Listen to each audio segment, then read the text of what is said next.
Today's sponsor is ourselves. JetCast Shop is the only place to get official JetCast merchandise. You can buy t-shirts, hats, water bottles, and much, much more. All of our items are high quality. Order online and have your product shipped right to your door. Check out the latest gear today at shop.jetcastpod.com.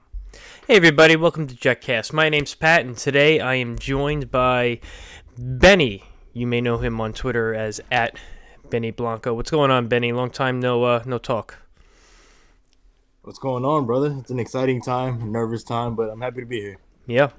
So, talk me into why we're getting Rodgers, because I know you're on the Rodgers train. I believe we're getting Rodgers simply because I find it hard to imagine him walking away from what would be $60 million this year, and in total, if he plays 2 years, $100 million. I don't care who you are, that's still a lot of money. And we know market dictates price. And we don't know Joe Douglas, doesn't like ever getting fleeced. And since it seems like the Raiders are going to be out of it, Tennessee said that they're going to be sticking with Ryan Tannehill. I think it's really going to come down to the Packers or the Jets. And from all accounts, it looks like according to what the Packers GM said over the past few days at the Combine, they do believe in Jordan Love, and they drafted him in 2020, and they have to decide whether they want to pick up his fifth-year option. They need to see him play. So I think it's going to be the Jets or retirement are his two more likely options, and I just don't see him walking away from $100 million. So I think he's going to be a Jet sometime sooner than later. Right, so I've been kind of back and forth on it. First, I was all in on Rodgers, and then, listening to him talk and his demeanor, it really kind of soured my opinion of him. It doesn't seem like he's really in it anymore, it seems like. And I just feel like he would get eaten alive by the New York media. But so then I was fully on Carr. And Carr's not a bad option by any means. But now hearing that the Raiders are out of it, and like you said, Tennessee's out of it, it seems like there's two options are either retire or the Packers trade him, and the only logical trade option is the Jets at this point. Because, like you said, it does seem like the Packers are down on him. What are your feelings on Derek Carr? You think it'll be all right if we get him? If we end up with him? I mean, 2 years of Aaron Rodgers versus 5 or 6 years of Derek Carr. Would you be all right if we ended up with Derek? Yeah, people often, because I'm obviously very big on Aaron Rodgers train, but if we do with Derek Carr, I would still be absolutely thrilled. More thrilled because seeing it's crazy to say that the Jets are, I think, a better organization, better ran currently than the Raiders ever were under his tenure.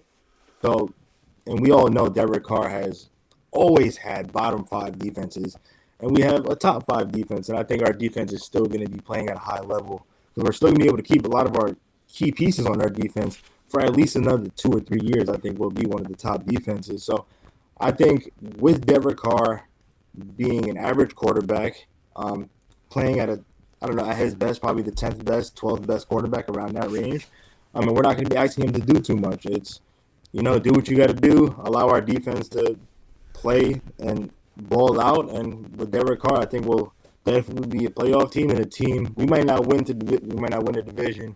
We'll probably go into a wild card, but I envision a team led by Derek Carr and our defense.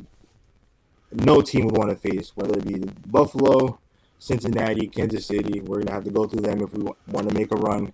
I think all of those guys would look at the Jets like, God damn, we really have to go to the Jets. So I like Derek Carr as an option. I think he'll do really well in New York. Right. So, he's never had a decent defense to complement him, and he still put up, he still has put up great numbers. The Jets' leading passer is in all of history is Joe Namath. It was just a touch over 4,000 yards, and Derek Carr has done that, I believe, 3 times already, and he's 31. So if we did end up with Derek Carr, at this point, I'm of the opinion that any quarterback other than Zach Wilson is a better option.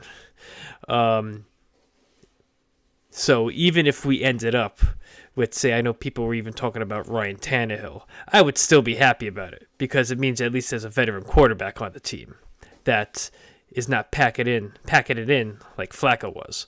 So it's going to be those one or two guys. I don't think anybody has given a offer yet to Carr. I don't think anybody wants to yet because when you're the first person to offer something to a free agent, many times you're used as a leverage point for the team that they really want to go to. They said his team and the Jets are saying all the right things. At the end of the day, though, I'm so 50-50 on it. I think we're going to end up with Derek Carr. I think there's a good chance at the end of the day that the Packers stick with Aaron Rodgers and they don't trade him. And, I'll be happy with that scenario. Now, if we do end up trading for Aaron Rodgers, I'm hearing grumblings that it's not going to take a first-round pick. It'll take a later-round pick and maybe a player. Now, I know you're a big Elijah Moore fan. If Elijah Moore was part of that package to send over to get Aaron Rodgers, given the fact that we're also probably cutting Corey Davis, now we're going to be thin at the wide receiver spot before the draft.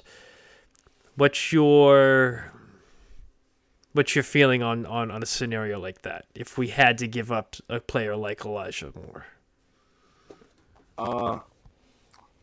I would. It would give me a little bit of pause, honestly. I mean, how Elijah handled himself last year. Mm-hmm. As big of a fan as I am, I kind of went a little sour on him because we were in the middle of a winning streak when kind of everything kind of started to unravel. Later on, we come to find out that there was a lot of stuff going on in the locker room. But I think Elijah, with the actual quarterback, would have. We would see that year one spark where he finished the last 5-6 weeks before he got injured in his rookie year. Right.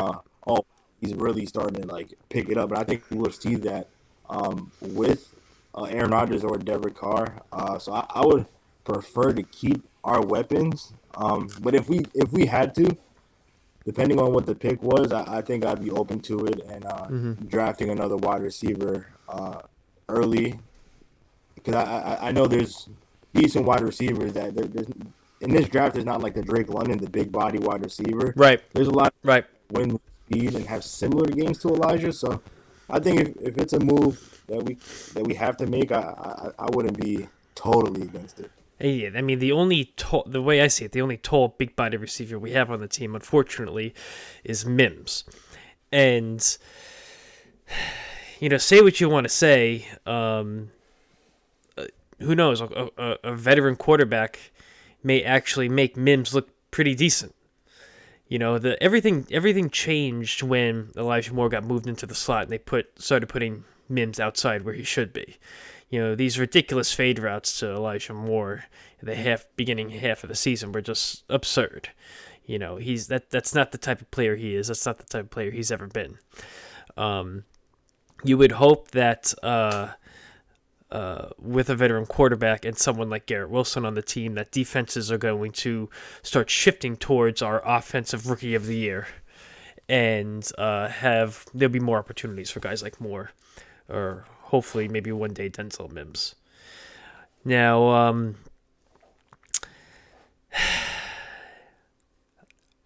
it's hard to picture this team going into next year with Zach Wilson as the backup. I know they're talking with Mike White. Mike White has also said that he's open to possibly going to Miami. I know Miami has also been in on the Derek Carr conversation. Do you think Miami is a team that would move away from Tua at this point?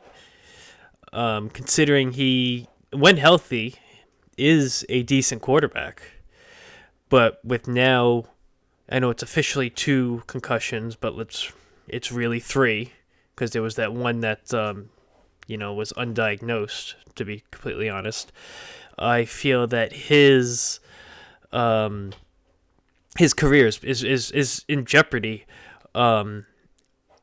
If he continues to have concussions like this, do you think Miami would legitimately be thinking about moving on from Tua, since they are clearly have been talking to Derek Carr's camp?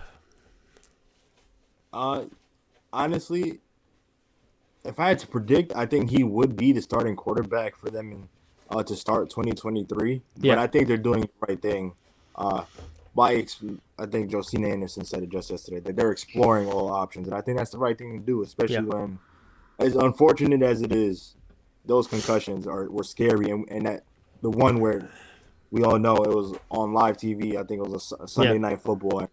He got knocked out of the game. That's scary, like life-threatening stuff. So he's legitimately one concussion away from something more serious happening. So I think they're doing the right thing, exploring all options, and they're in no rush to put the 5th-year tag on him. So I don't know. I think it's a real option, and I think a guy like Mike White, who we showed when he has time to deliver the ball, he does so effectively. So I think Mike White, in a position where if he could get to Miami, knowing that Tua is one hit away from being out for a long time, and Mike White signing a 1-year deal with Miami, he gets significant playing time, then he could really solidify himself as getting a decent contract the following year. So, and I don't know. I think Tua will be the starting quarterback, but they're definitely going to have a Mike White-esque type backup quarterback. They're not going to rely on Skylar Thompson again. Yeah.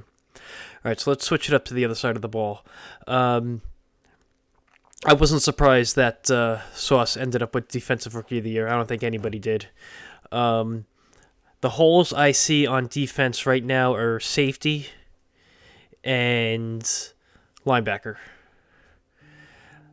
Our strengths are cornerback and the defensive line. Quinnen is going to get paid. I don't think there's any scenario where he doesn't get paid. They'd be foolish to let him walk.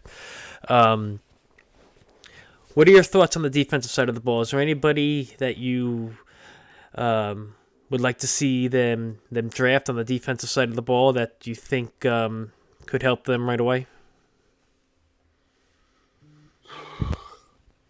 Yeah, first of all, I definitely agree that the biggest holes are at safety and at linebacker. Mm-hmm. The safety position is really intriguing to me because I know obviously LaMarcus Jordan is going to retire, but we've also seen reports that they might cut Jordan Whitehead too. So either cut or restructure. I think or restructure. Yeah. I hope we don't cut. He's a decent enough player where I wouldn't be angry if they had him on the team. But they'd have to restructure his contract. Yeah, no, I think a restructure is in order. And putting someone who could play center field back there. It's not the draft, but he was a safety for the 49ers, Jimmy Ward. He played really well, played under Saleh a few years back. So I think that's a name where he probably won't command top money, safety money, like the Jesse Bases of the world that are probably going to get, or the Poyer. I think he would be a good fit. He could slide in. They played a similar defensive system with the 49ers, obviously, because that's where Saleh came from. So I think he'd be a plug-and-play guy. And I don't know too much of the linebackers on the draft yet. I haven't took a deep dive in on all the prospects yet. But I think paying a guy like that and drafting a rookie early instead of the Sherwoods of the world that we drafted in the 5th round, like I want to get a linebacker early, put him next to Mosley for this year, and let him learn. And we move on from there. Yeah, it's weird this year. Usually everybody is deep into the draft prospects before Thanksgiving. Now we're all behind the 8 ball because we're playing legitimate games in December. So it's a little bit of a different world for us. I mean, you're a lot younger than I am, so maybe not so much for you, but I do remember the days where I didn't have to worry about the draft until December. So all right. Well, thanks, Benny, for your time. I enjoyed talking with you, and we'll have you on again soon, all right? Yeah, man, I appreciate it. And I'm going to just throw one nugget that I just got notification. Dwayne Brown said he's returning this upcoming year. That's fine. That's fine. I'll take all the big bodies I can get. I mean, Becton looks Agreed. great. You've seen the pictures on Twitter. He looks like his weight is down, and that's only going to help his knees. AVT coming back. Max Mitchell, hopefully he's got his blood situation, that blood clot situation taken care of. Take another big body in the beginning rounds, or try and get a center in the second round, and we're good to go. If we end up with a veteran quarterback, we have to pick someone on the offensive line in this draft. We just have to put big bodies in. I think Joe Douglas has picked a lot of good guys for the offensive line, but that the injury bug is killing us. So yeah, it's hard to predict the injury bug, but I'm happy Dwayne's gonna be back. All right. Thanks everybody for joining us. If you're new here, please subscribe. If you've been here before, I hope you enjoyed it.